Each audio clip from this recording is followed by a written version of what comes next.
There are many questions surrounding how the Balasore train accidents actually happened, because this is not just a head-on collision between two passenger trains. This was actually a train moving into another line where a stationary goods train was standing. And how it all happened, to explain to us, we have with us Ms. Jaya Varma Sinha, who is the member Railway Board for Operations and Business Development in the Indian Railways.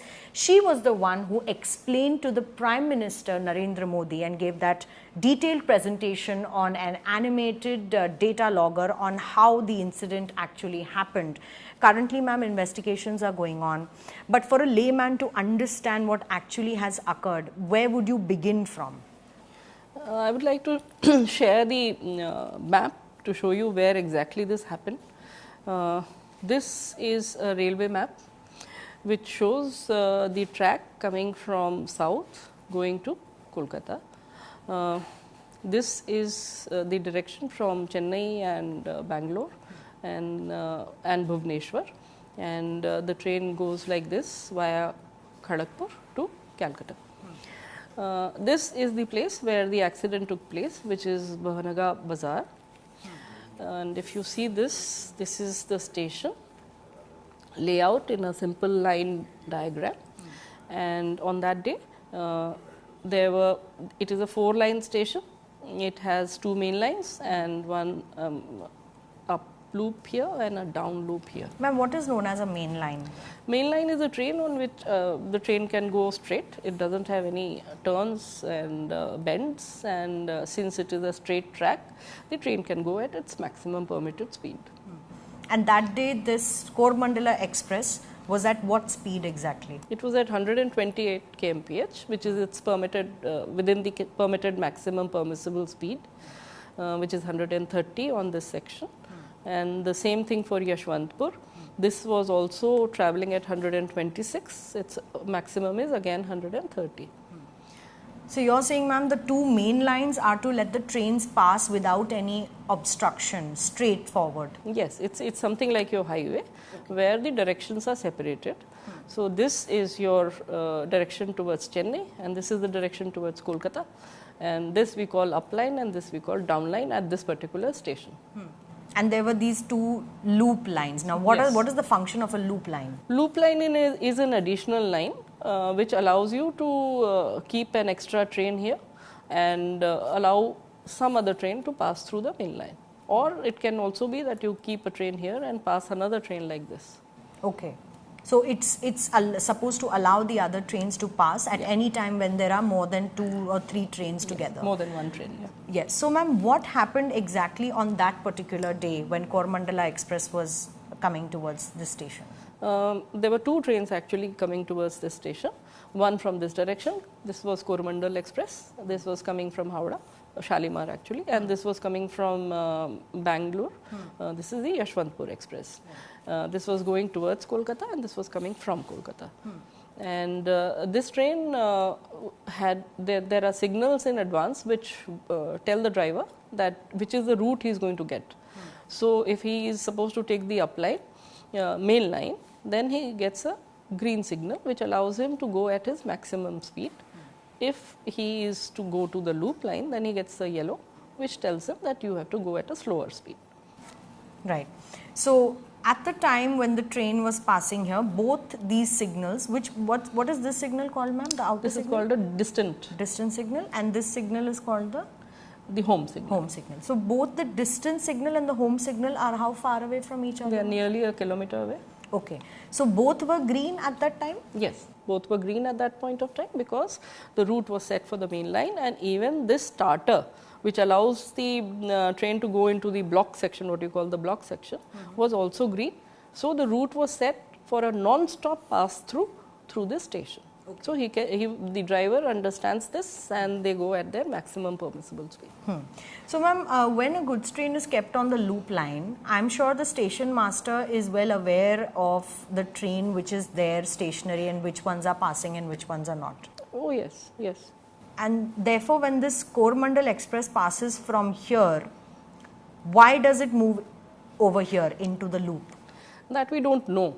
That whether it actually went on the loop or whether something happened here and then the derailment made it get onto this area and the other areas, because it was at a very high speed. It was at a high speed, and at that high speed, if some mishap happens on whatever reason, the kind of disruption to the entire area is so huge that you can't really make out whether the train moved this way or it was going this way and it derailed and the impact led it to climb here. That will all come out in the detailed inquiry, where a lot of forensic and other things are involved. Ma'am, a lot of things are being said about signaling error. Right. What can be a signaling error? How does it work?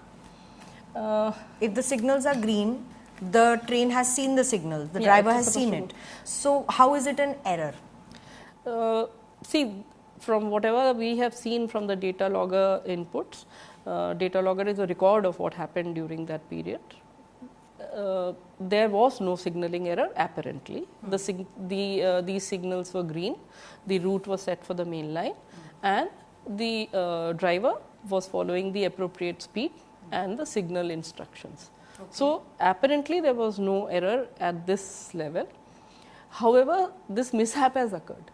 So there is a possibility that there was some kind of a problem in this area.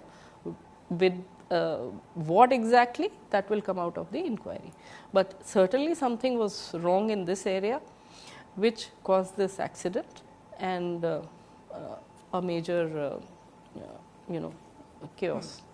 Ma'am, also the Rail Minister said that it's something to do with the electronic interlocker. Now, what is an electronic interlocker? Interlocking. Yeah. Electronic interlocking in simple terms is means to ensure that all your signaling is actually reflecting the status of the path that has been set for the train. So, for example, if there is obstruction on this line, then this signal cannot turn green. Okay. That's an interlocking. So, the logic is built in such a way that if this section is blocked, it will appear as red for the track from the track circuit that is there. There is the track circuit running along here. So, what is the track circuit? It's a simple electric mechanism through which a very low voltage current is passed here, and it actually detects the presence of any kind of a vehicle over the line. Is it why people say that you should not cross the tracks because the tracks are little bit electric? No. You should never cross the tracks because the trains are supposed to move on the tracks and not human beings. So that is why you're not supposed to cross the track, because you don't know which way the train is coming. It's not safe to cross tracks. Okay. And because there was a circuit on this track which was relaying to Coromandel that you have to go straight, the train has to go straight. You can say that it was relaying it to the signal that it can be green. Okay. And it was supposed to go straight. Yeah. But something happened here and it didn't go straight, it went. We don't know whether it did not go straight or whether it did go straight, something happened here and then it climbed here. That will all come out of the inquiry. Minister also said something on points. Yeah. What are points?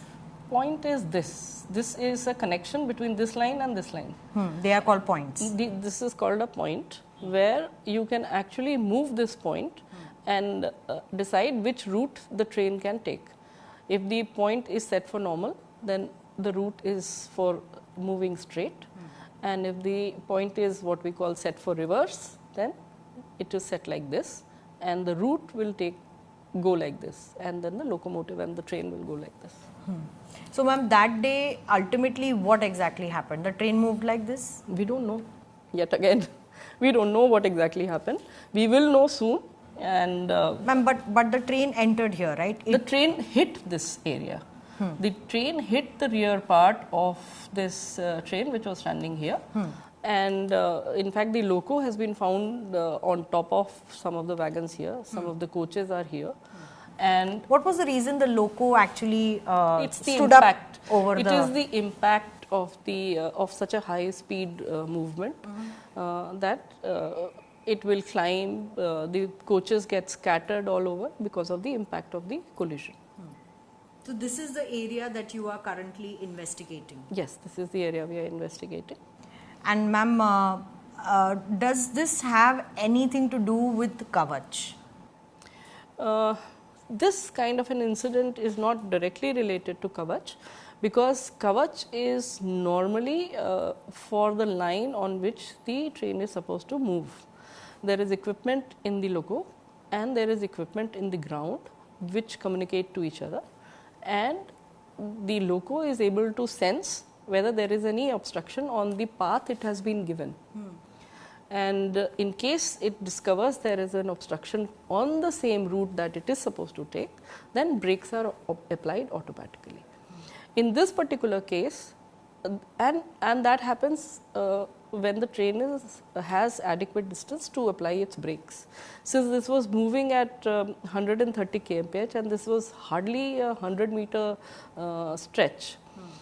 So, if there was any obstruction here, there was not adequate time for the loco's brake to effectively stop the train. There is no technology available which can suddenly stop a train which is moving at such a high speed. Ma'am, the accident did not even happen on the station. It didn't happen on the station. It happened on the station. It's very close to the... This is the station. As far as the railway is concerned, this is the station. This entire area from here to here is the station. Okay. The station building can be here, it can be a very small building over here, but this entire thing is the station. It is the jurisdiction of the station. Okay, okay. And therefore, when this train hit here, this one was going straight? Yeah, this was passing through, and since these wagons went here and there after the accident, some of the wagons which had gone this way, they hit the last part of this train. This train had actually almost passed through this area, and just the last two coaches were about to pass. And since this accident happened in this area, some of the coaches of Coromandel went in this direction and they hit the last two coaches of the train which was passing. So then Yashwantpur's last two coaches got hit and they went and they fell on that side.